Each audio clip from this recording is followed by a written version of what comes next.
What's up, guys? Welcome back to my channel. It's been a minute since I posted last, but welcome back.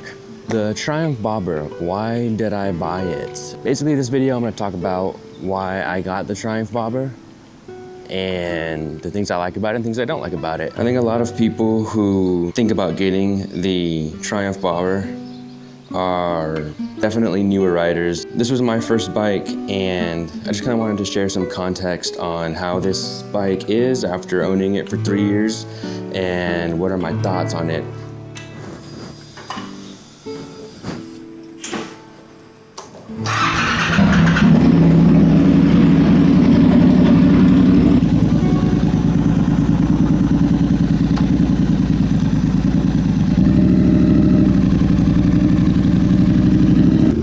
To share with you how I even got this bike in the first place, or how I landed on getting the Triumph Bobber as my first bike. And it was actually kind of by chance. So yeah, how did I land on the Triumph Bobber?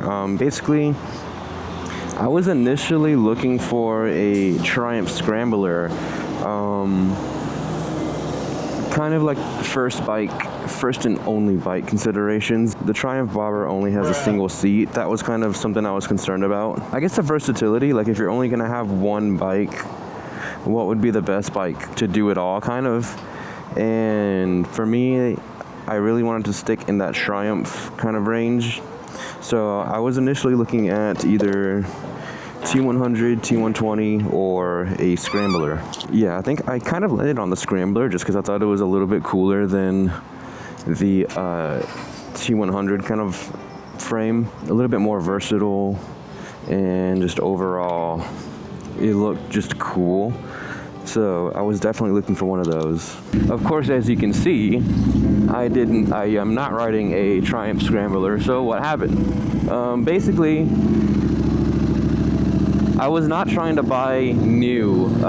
That was kind of the most important thing. So I wasn't trying to buy a brand new bike from the dealership. So naturally that led me to kind of looking on Facebook Marketplace for bikes.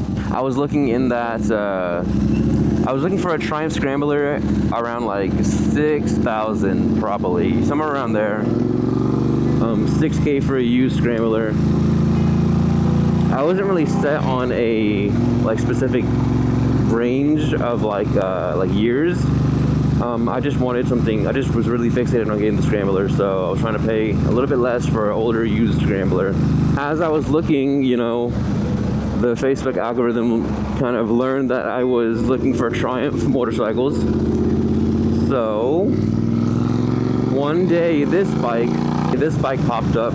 A 2022 used Triumph Bobber for, I think it was listed at the time for $9K, which was out of my budget that I set for myself, but the year that I was looking at in was 2022, so it was basically a brand new Triumph Bobber, same year, for $9K, and it only had like 700 miles on it. So this $9K Triumph Bobber, 700 miles, 2022, rolls up on my Facebook page, and I save it, and I let it sit for a while, and then, you know, the deal was just too good. So I sent a message out to the dude, and he actually responded very quickly. So this dude owned a company out by Corpus. It's in Robstown, and apparently the dude just bought the bike cash through the business for his son, but his son had just joined the Navy, so he wasn't able to ride it at all. So the guy, since it was paid off through the business, he just wanted to sell it. Whenever I reached out on Facebook, the guy I was talking to was not the guy who owned the bike. It was one of the guy's employees. Started getting all my paperwork in order. I needed a loan at the time to kind of get it. So getting all that in order, I need the insurance, all the info on the bike, and on that info, I had to get the VIN, and it listed on there 2022 Triumph Bobber. So when I sent all the info back to confirm with the dude, he was kind of looking over the documents, and he was like, oh, I didn't know this was a 2022. That kind of scared me a little bit, so I was like, hey, so are you still cool with $9K? And he said, it's not my bike. The boss said sell it for 9K, so we'll stick with 9K. So I said, deal. So I go bring all my paperwork over there, drop off the check. I finally meet the owner of the bike. He writes me a bill of sale. Yeah, that was that. Yeah, that's how I landed on the Triumph Bobber. Initially, I was looking for a scrambler, but the deal was just too good on the Bobber for me to pass up on. And like I said, I already was kind of interested in it anyways. So it just kind of ended up working out. Anyways, we're pulling up right now to one of my favorite coffee shops. It's called Indie Coffee Club. It's one of my favorite shops in Texas. Wait, I'm making a video right now. You mind if I get you on camera? That's fine. Dude, this guy right here literally just bought the same bike as me, almost the exact same circumstances. I don't mean to put you on blast on the camera like that, bro. Huge, bro. David, by the way. Jeremy, man. Jeremy, nice to meet you, bro. I'm Good meeting you. Right, you We'll be in touch later. That guy's cool. Later, bro. Oh, man, he literally got a Triumph Bobber, almost the exact same circumstances as how I got them, how I got my Bobber.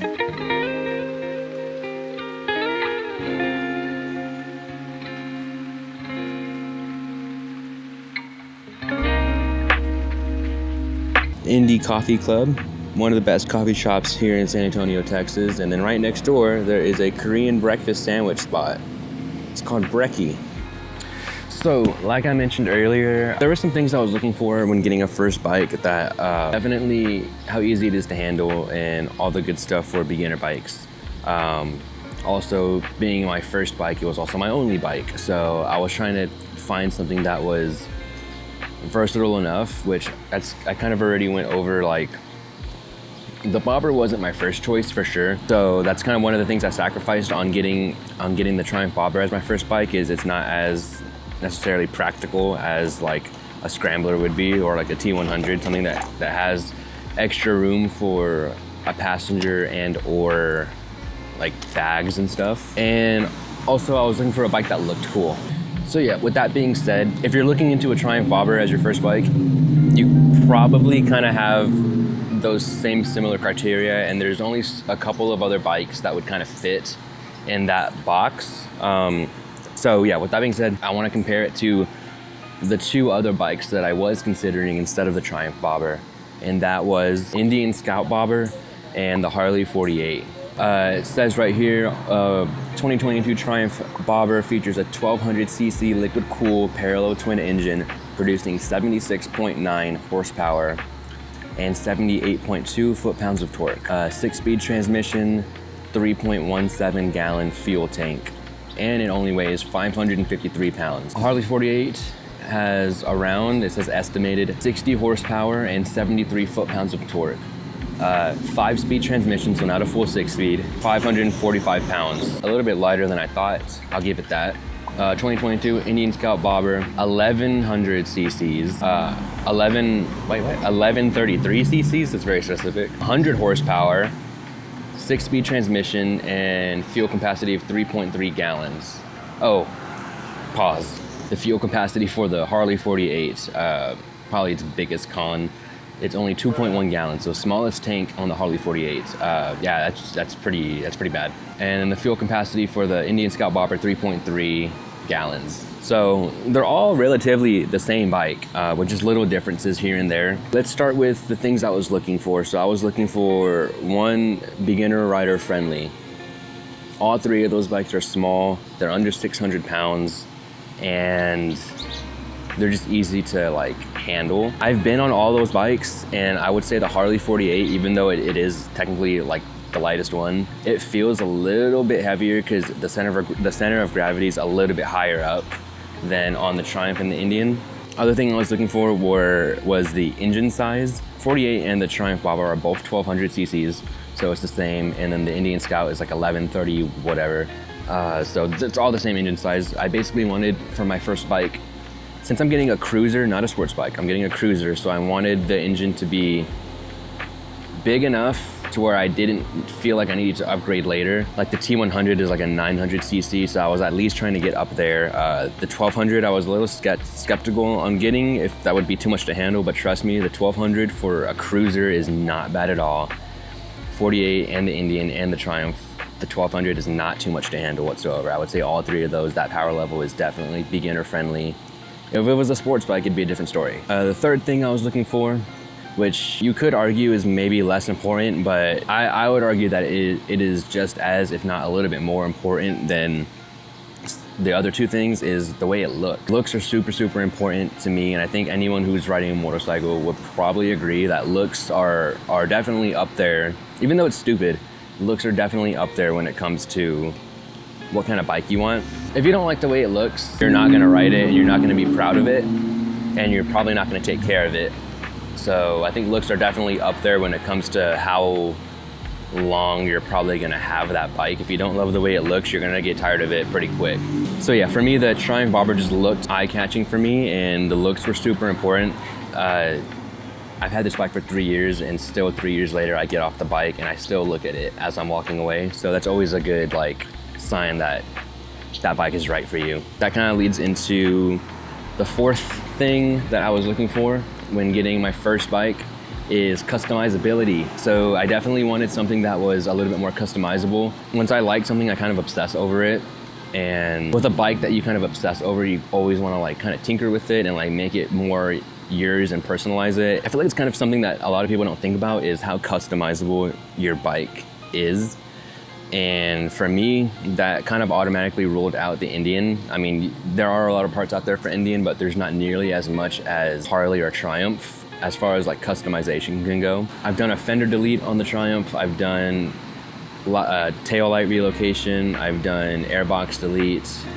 I've switched out the handlebars. So the parts are definitely there. So those were all the factors I was kind of considering on choosing the bike. Like I said, I kind of fell into having the bike. So here are the things I like about it. So it comes with ABS stock, cruise control stock, and those two are really, really safe. The ABS is safe, and the cruise control is really handy, man. My wrist kind of tires out, my throttle wrist kind of tires out sometimes. So just popping that cruise control on for a little bit is a lifesaver. The other two bikes, the Scout Bobber and the 48, they don't come with that stock. There's only a few things that I don't really like about this bike. The floating seat means no passenger, no luggage, no nothing right here. So that's one of the biggest cons to this bike. This rear suspension right here is one of the stiffest suspensions I've ever been on.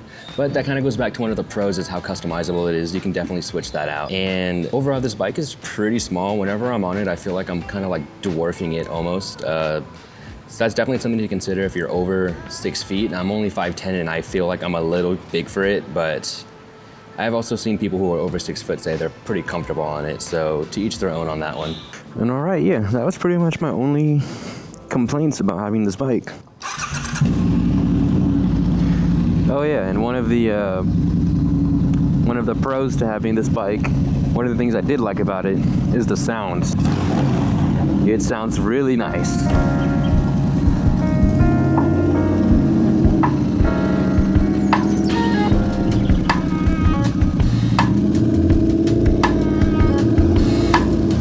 So with all that out the way, the only thing left I have for you is, would I get this bike again, and who is this bike kind of for?